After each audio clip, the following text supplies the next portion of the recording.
कैसे हूँ? Myself Vishnu Soni, कू science academy live class platform पर आपका वेलकम। बट हम लोगों ने लेसन सेकंड स्टार्ट किया हुआ था।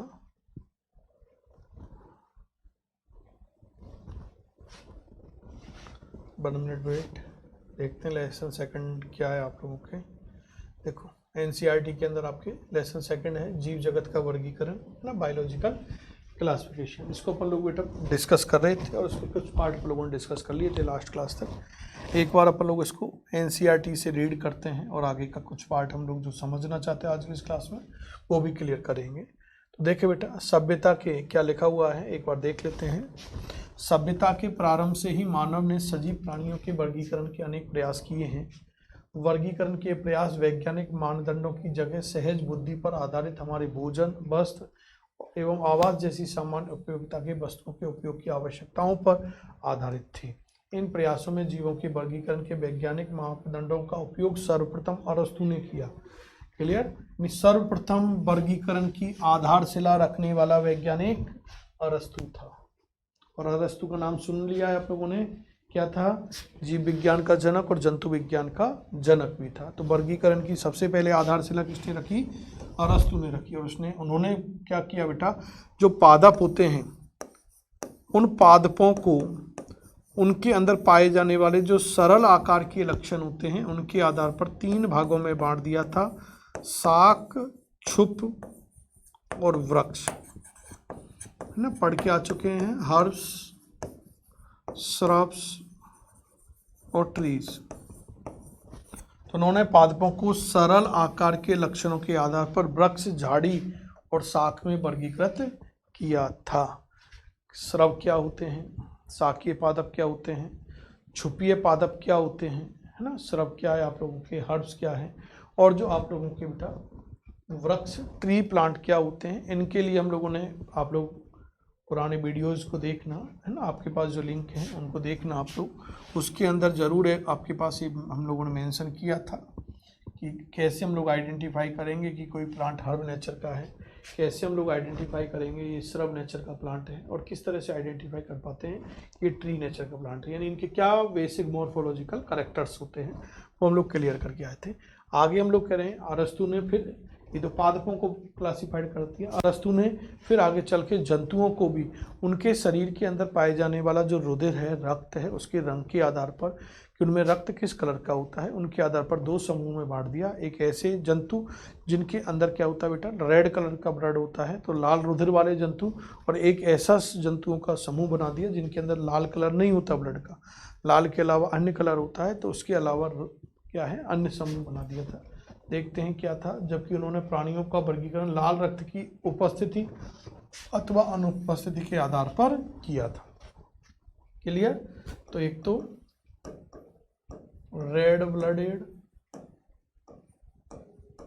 एनिमल्स और एक आप लोगों के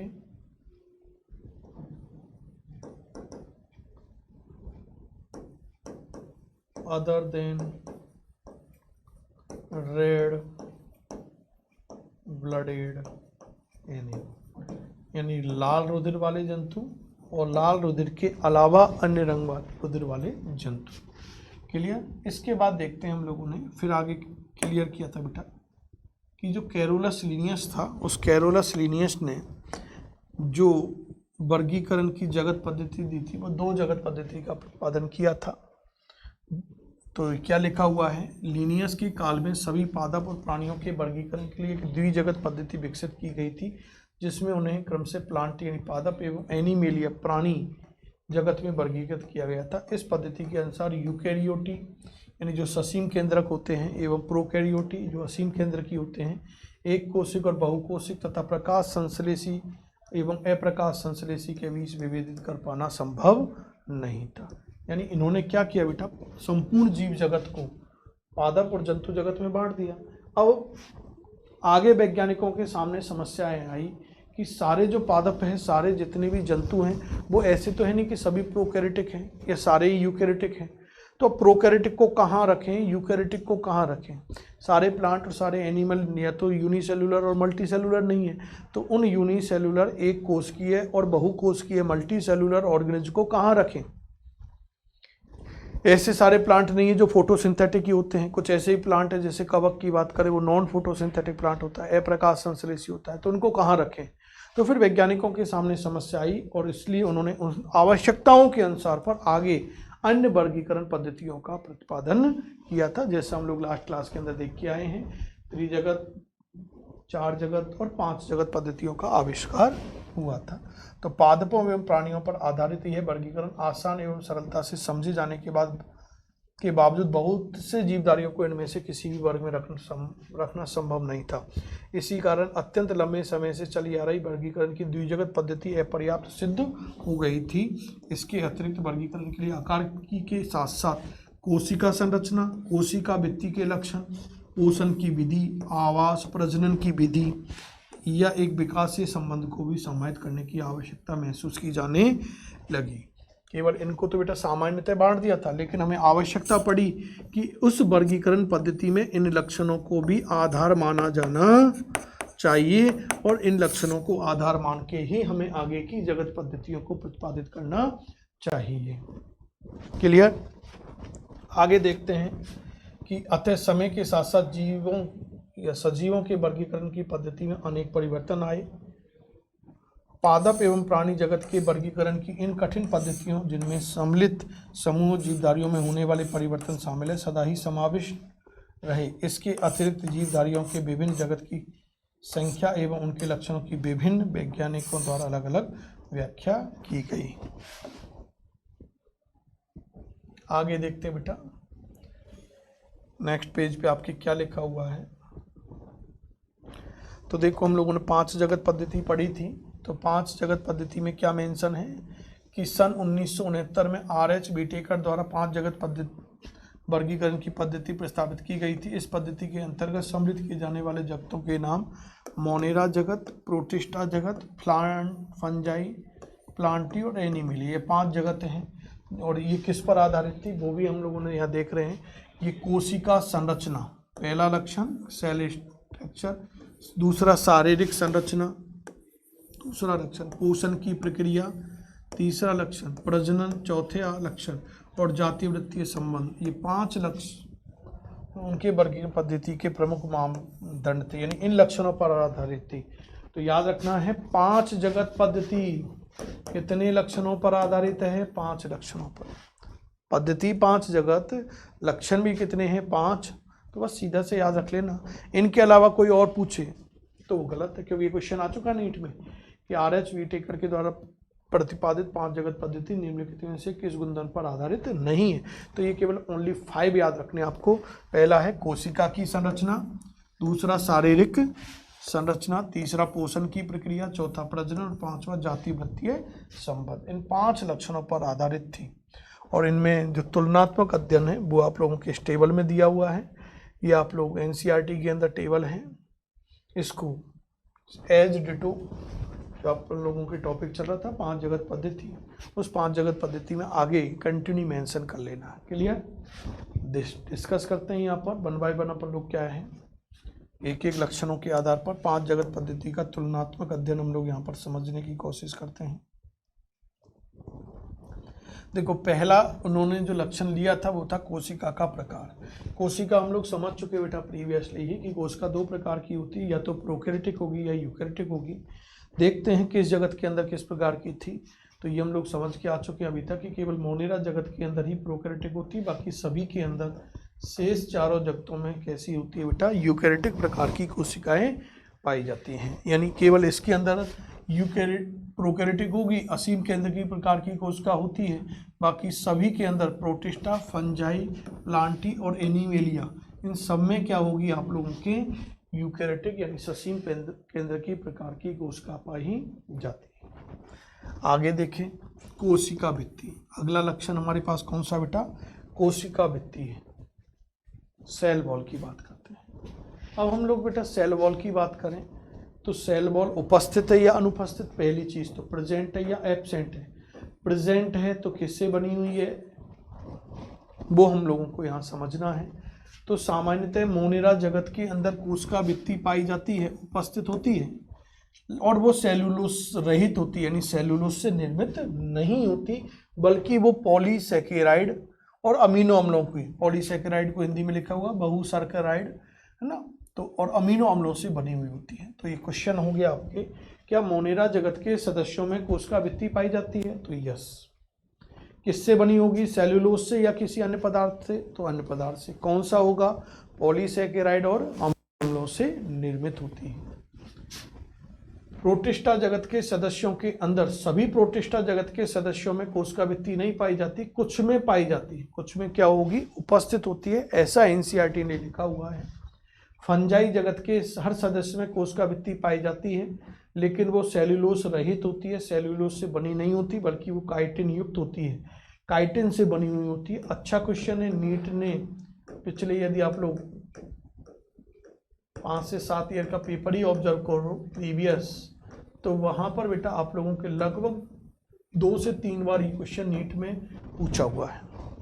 देख लो कितना इम्पोर्टेंट है क्वेश्चन ना, कि अपन लोग देखें तो 5 से 7 साल में आपके 2 से 3 टाइम पूछ लिया, यानी 50% पूछ लिया ना, हर 1-2 साल में क्वेश्चन आता है, तो इम्पोर्टेंस है।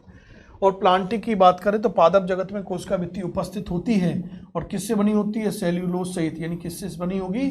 सेल्यूलोज से बनी होगी। और जंतु जगत की बात करें तो जंतुओं में अपन लोगों ने देखा भी है कि कोशिकाभित्ति का क्या होता है? अभाव होता है। क्लियर? अगला लक्षण समझने की कोशिश करते हैं, केंद्रक झिल्ली, है ना, न्यूक्लियर मेम्ब्रेन। न्यूक्लियर मेम्ब्रेन क्या है, केंद्रक झिल्ली क्या है, तो इसको हम लोग समझने का प्रयास करते हैं। तो देखते हैं बेटा, तो जब आपके पास प्रोकैरियोटिक, देखा होगा हम लोगों ने प्रीवियसली, प्रोकैरियोटिक और यूकैरियोटिक जो जीव हैं, इनमें या कोशिकाओं में हम लोगों ने डिफरेंस आपको क्लियर करवाए हैं। तो वहाँ आपके पास आ गया कि प्रोकैरियोटिक में हम लोगों ने देखा था अल्प विकसित केंद्रक होता है, न्यूक्लियर के सराउंडेड न्यूक्लियर मेम्ब्रेन नहीं होती है। जबकि आपके यूकैरियोटिक के अंदर क्या होगा? वेल डेवलप न्यूक्लियस होगा, न्यूक्लियस के सराउंडेड न्यूक्लियर मेम्ब्रेन केंद्रक झिल्ली पाई जाती है। तो देखते हैं, प्रोकैरियोटिक में अनुपस्थित होगी, सही है, बाकी के सब यूकैरियोटिक थे तो उपस्थित है। क्लियर? तो एक के साथ एक फ्री ऑफर चल गया। केवल आपको एक कंसेप्ट याद है तो दूसरा तो याद करने की जरूरत ही नहीं है ना। जब यदि कंसेप्ट आपकी क्लियर है तब, ये तो बाकी के सब रट्टू तोता की तरह पढ़ना पड़ेगा फिर तो। काय संरचना की बात करें तो बॉडी ऑर्गेनाइजेशन, बॉडी स्ट्रक्चर की बात कर रहे हैं कि शरीर है वो कोशिका से मिलकर बना होता है। ये हम लोग पढ़ के आए हैं कि हर प्रत्येक जीव का शरीर कोशिकाओं से मिलकर, सजीवों का शरीर कोशिकाओं से मिलकर बना होता है। और कोशिकाओं के आधार पर इस जीवों को हम लोगों ने दो भागों में बांटा था, एक कोशिकीय और बहुकोशिकीय। तो देखते हैं, तो मोनेरा जगत के सदस्यों का शरीर कोशिकीय प्रकार का होता है, यानी एक कोशिकीय होता है। प्रोटिस्टा जगत के जीवों का शरीर भी कैसा होता है? एक कोशिकीय होता है। जबकि फंजाई के अंदर कैसा होता है बेटा आप लोगों के? बहुकोशिकीय होता है। और अदृढ़ ऊतक होता है, ल्यूजली टिश्यू से मेडअप होता है, ल्यूजली टिश्यूज से मेडअप होता है। जबकि प्लांटी की बात करें तो ऊतक अंग और ऊतक तंत्र से मिलकर बना होगा। प्लांटी जगत के सदस्यों का जो शरीर है वो ऊतक अंग और ऊतक तंत्र से मिलकर बना होता है, बहुकोशिकीय होगा, और इसमें वही ऊतक अंग और अंग तंत्र से मिलकर बना होता है। इसके लिए मैं बेटा आपको एक टॉपिक क्लियर करा के आया हूँ, यदि याद हो तो, लेवल्स ऑफ ऑर्गेनाइजेशन, संगठन के स्तर। उस टॉपिक में हम लोगों ने पढ़ा था कि प्रत्येक जीव का शरीर कोशिकाओं से मिलकर बना होता है। कोशिकाओं के समूह को ऊतक, टिश्यूज कहा जाता है। विभिन्न प्रकार के ऊतक मिलकर अंगों का निर्माण करते हैं, ऑर्गन्स का फॉर्मेशन करते हैं। विभिन्न प्रकार के अंग मिलकर क्या बनाते हैं आप लोगों के? सिस्टम, तंत्र का निर्माण होता है, और विभिन्न प्रकार के तंत्र मिलकर शरीर, बॉडी का निर्माण करते हैं। ये बात हम लोगों ने प्रीवियसली क्लियर करा दिया है ना। और वो कंसेप्ट यदि आपके माइंड में है तो ये कंसेप्ट आपके माइंड में इजी गोइंग सेट हो जाएगा। और यदि वो प्रीवियस कंसेप्ट नहीं है तो फिर बाय साइंस में तो प्रॉब्लम आती है। यदि प्रीवियसली कंसेप्ट क्लियर नहीं होते तो फिर प्रॉब्लम तो स्वाभाविक है, उसमें सर क्या करेंगे आप। चलो बेटा, आगे हम लोग बात करते हैं पोषण की विधि की, मोड ऑफ न्यूट्रिशन की बात करते हैं। तो मैं बेटा पोषण की विधि की बात करूं तो पोषण की विधि के आधार पर जितने भी जीव हैं वो या तो स्वयपोषी होते हैं, या तो अपने भोजन को स्वयं बनाते हैं, या भोजन के लिए दूसरे के ऊपर डिपेंड होते हैं। तो देखते हैं मोनेरा जगत के जो सदस्य हैं वो स्वयपोषी होते हैं, ऑटोट्रॉपिक होते हैं, अपने पोषण का निर्माण स्वयं करते हैं। या तो वो रासायनिक पदार्थों की उपस्थिति में करते हैं, और जो रासायनिक पदार्थों की उपस्थिति में करते हैं उन्हें रसायन संश्लेषी कहा जाता है, या फिर प्रकाश की उपस्थिति में करेंगे और ऐसे जीवों को प्रकाश संश्लेषी कहा जाता है। मोनेरा जगत के कुछ सदस्य परपोषी भी होते हैं, यानी अपने पोषण के लिए किसी दूसरे अन्य जीवों के ऊपर भी निर्भर होते हैं। अब वो अन्य जीव या तो मृत हो सकता है या जीवित हो सकता है। मृत के ऊपर रहते हैं तो उन्हें मृतपोषी कहा जाता है, और जीवित के ऊपर रहेंगे तो उन्हें परजीवी कहा जाता है। लेकिन प्रोटिस्टा जगत के सदस्य स्वयपोषी होंगे, और स्वयपोषी केवल प्रकाश संश्लेषी प्रकार के होते हैं। केवल सूर्य के प्रकाश की उपस्थिति में, सनलाइट की प्रेजेंसी में ही अपने न्यूट्रिशन का क्या करते हैं, फॉर्मेशन करते हैं, फूड को सिंथेसाइड करेंगे। और हम लोग बात करें तो ये हेट्रोट्रॉपिक होते हैं, परपोषी होते हैं, अपने पोषण के लिए किसी दूसरे जीवों के ऊपर भी निर्भर रहते हैं। फंजाई की बात करें तो फंजाई सदैव कैसे होते हैं, परपोषी होते हैं, स्वयपोषी नहीं होते हैं। इसीलिए तो इन्हें पादप जगत से अलग रखा गया था पोषण विधि के आधार पर। यहीं तो कन्फ्यूजन हुआ था, क्योंकि ऐसे भी पादप आए जिनमें स्वयपोषी प्रकार का पोषण नहीं होता, तो उन्हें फंजाई था, कवक था, तो परपोषी होते हैं जो मृत कार्बनिक पदार्थों के ऊपर या जीवित जीवों के ऊपर अपने पोषण के लिए निर्भर रहते हैं। बात करें प्लांटी जगत की, तो प्लांटी जगत के अंदर बेटा स्वयपोषी, क्योंकि पादप हमेशा स्वयपोषी होते हैं और मुख्यतः सूर्य के प्रकाश की उपस्थिति में ही अपने भोजन का संश्लेषण करते हैं, यानी प्रकाश संश्लेषी प्रकार के होते हैं। जंतुओं के बारे में आप लोग सब जानते हैं कि जंतु अपना भोजन का स्वनिर्माण नहीं कर सकते, क्योंकि हम एनिमल किंगडम में आते हैं और हम अपने भोजन के लिए किसी दूसरे के ऊपर डिपेंड होते हैं, और जो दूसरे के ऊपर डिपेंड रहते हैं उन्हें परपोषी कहा जाता है। अब परपोषी तो है तो प्राणी संभोजी, अपने जैसे प्राणियों से वो भोजन प्राप्त करते हैं, और मृतपोषी होते हैं, मृत जीवधारियों से अपना पोषण प्राप्त करते हैं। तो ये पोषण की विधि के आधार पर हम लोगों ने पांचों जगतों की तुलनात्मक डिस्कशन किया है, और लास्ट है आपकी प्रजनन की विधि। तो मोनेरा जगत के अंदर संयुग्मन विधि, क्योंकि इसमें दो जीव जाति आपस में जुड़ेंगी, बेटा क्या होता है डिटेल से आगे पढ़ेंगे। तो संयुग्मन विधि के द्वारा जनन करते हैं। यहाँ पर युग्मक संलयन होगा, बता रखा है आपको, ये नर और मादा जो युग्मक बनते हैं उनके मध्य में क्या होगा, संलयन होगा। और संयुग्मन यहाँ पर दो जीवधारी आपस में मिलके करते हैं। निषेचन की बात करें तो निषेचन का मतलब ही होता है युग्मक संलयन। तो सब में आगे युग्मक संलयन है कि नर युग्मक और मादा युग्मक आपस में परस्पर संलयित होते हैं, तो उस क्रिया के द्वारा क्या होगा, इनमें निषेचन होता है। क्लियर? तो इस तरह से बेटा हम लोगों ने 5 जगत पद्धति का तुलनात्मक अध्ययन क्लियर किया है। ये आप लोगों को पूरी टेबल माइंड में सेट करनी है, आपकी नोटबुक में भी इसको नोट करना, और यहाँ से किसी को भी ब्लैंक रख के आपसे ABCD लेवल करके नीट में क्वेश्चन पुट किया जा सकता है। एक बार इसको क्लियर करना। नेक्स्ट क्लास में फिर मिलते हैं। Thank you.